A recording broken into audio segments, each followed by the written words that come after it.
What is up, tube users? I'm the Stereotypical Gamer, and welcome back to another fantastically fun games for under $15. Today, we're taking a look at the Children of Clay.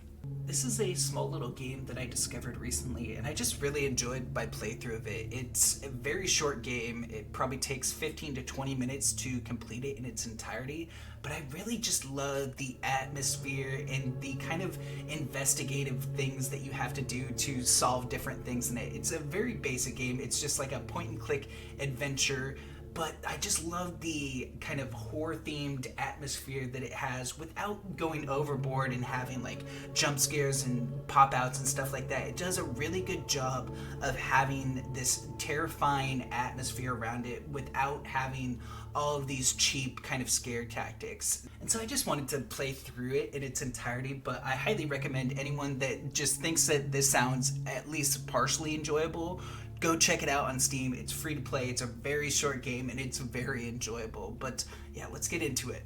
Time is 5 and 40 past 11. I've received another artifact from an old friend, Professor Ortve. He writes again about how he misses working with me out in the field and he's remorse about the accident. I immediately felt a chill down my spine and was once again back in the cave, trapped and hopeless. I composed myself. I need to focus on my work. Time to start the examination. So we have our artifact 297 at Kurgan Burial Mound in the Ural Mountains, made of clay. Don't know its age, don't quite know its function.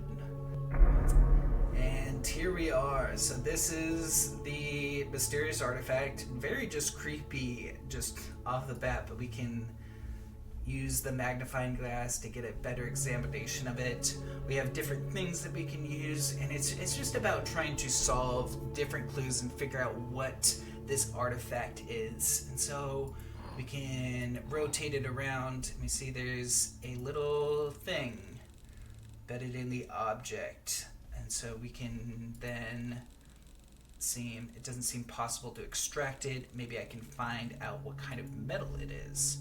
We can get a closer look at it, and yeah, it just looks like a butthole. But, so can we look up butthole? I guess there wasn't anything relevant to buttholes in our searches, but we can look for, like, metal. See, the earliest archaeological supports of smelting hot metallurgy date back to a long time ago.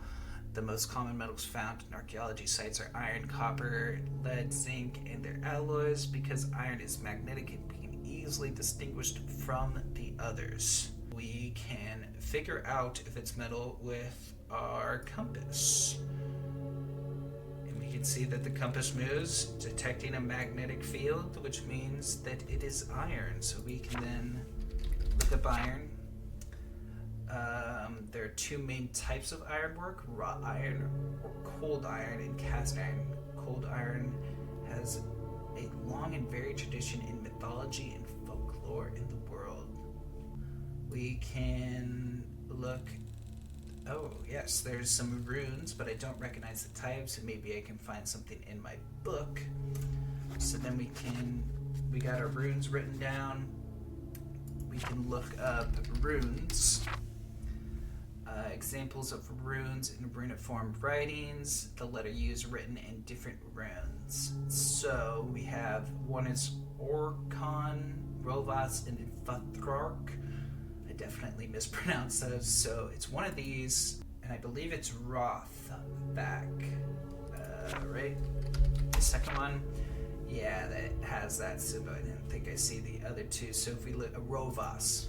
Right, so if we then look up Rovas Old Hungarian runes is a writing system used in the Hungarian language. After the establishment of the Christian Hungarian kingdom, the old writing system was partly forced out of use and the Latin alphabet was adopted.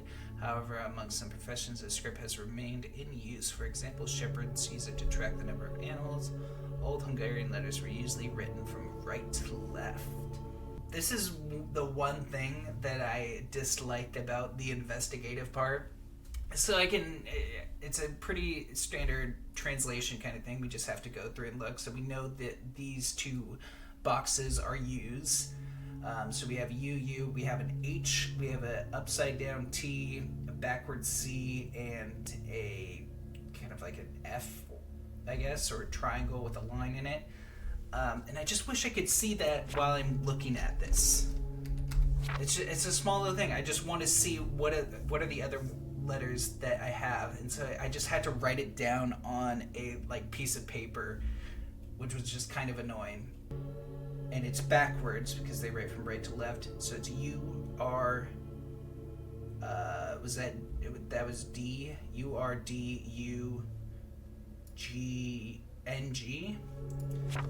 U-R-D-U-N-G.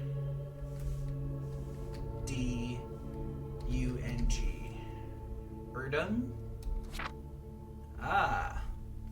Erdung is a shape-shifting demonic creature from early in Hungarian paganism and pre-Christian belief. It was ruled the lower world and helped the god in creating the earth. After Christianization, it was identified with the devil. One of the oldest Jurgen myths is recorded on a Jurgen tablet found in the Ural Mountains. Illustration. Okay, and that's an illustration of the devil. What are some other things that we can look up here? We can see what this Yugra tablet is. We can look up Yugra. Found in the Tablet Mountains, Yugra tablet depicts the legend of a star fell from Earth, and out of the star, 7 children of Erdung crawled out. According to the legends, the children caused misfortune, sickness, and death to mankind, but a brave Taltosh used his cunning to lure and trap the creatures. Out of 7, only 6 are depicted in the tablet. This could be because of damage, but a hypothesis states that this is evidence for the 7 children being the folk creature Mumush. Ooh. And then we can look up Mumush. Mumush is an invisible creature that scares children in Hungarian folklore. It is most often associated with darkness, but there's no description of its shape or even in the beliefs of other peoples.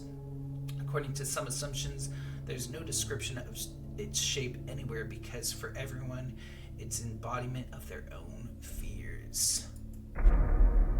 Ooh, and then we got some black ooze. Little unsettling. Interesting, some dark liquid flowing out of the holes. Yeah, I don't know if interesting is the word I would use. I would say creepy. It looks like the dark liquid loosened the metal object. So we just pull this thing out of its butthole. Lovely. Oh, and there goes the lights. Well, luckily we have matches here.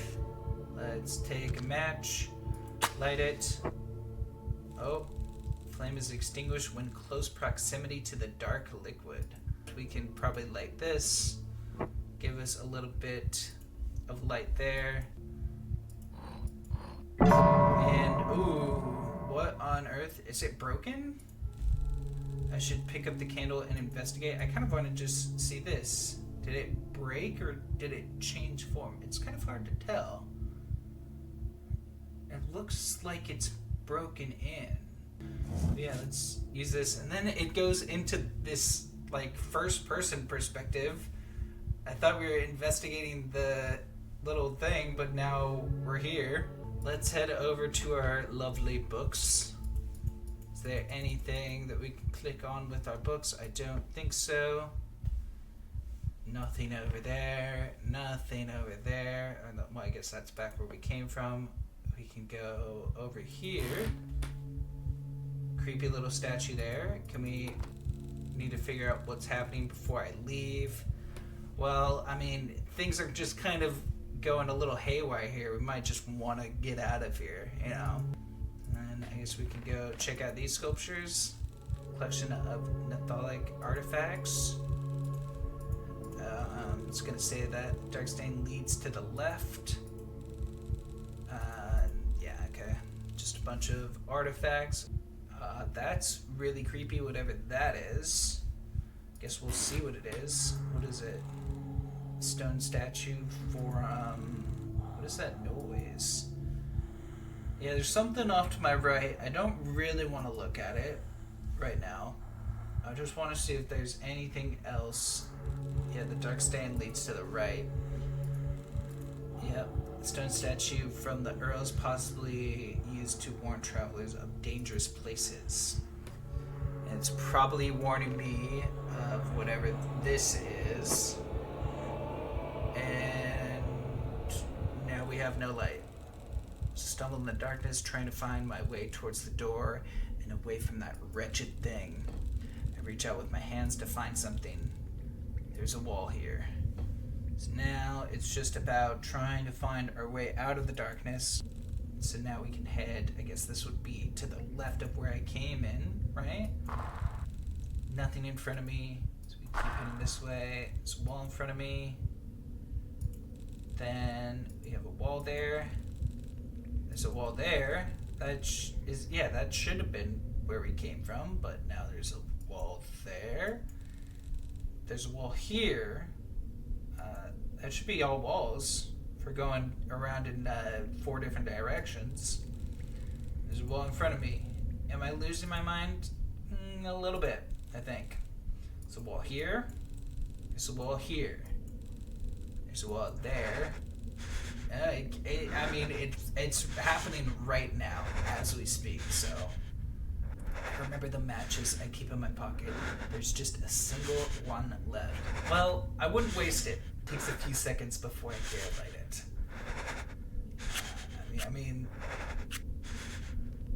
Is this such a great idea? I don't think so. This thing is gonna burn out quick. I guess we should look around. And yep, we're just trapped in a bunch of walls. Just like the cave. Brings us back to the cave, huh? Excerpt from a newspaper article titled "The Children of Clay." Just a few months ago, after the disappearance of the esteemed archaeologist and the incident involving a broken artifact, the team working on the remote site in the Urals has made an astonishing discovery. A previously unknown underground chamber containing dozens of similar clay figures has been discovered. They are already in contact with several universities across the globe to further study them. And yeah, that was Children of Clay. So yeah, I really like the intrigue. I really like that discovery method of typing out different things to search for and just getting all this like little bits of lore. It was really fun. So I hope you guys enjoyed the video. Make sure to leave a like, comment, subscribe, and I'll catch you on the next one. Peace.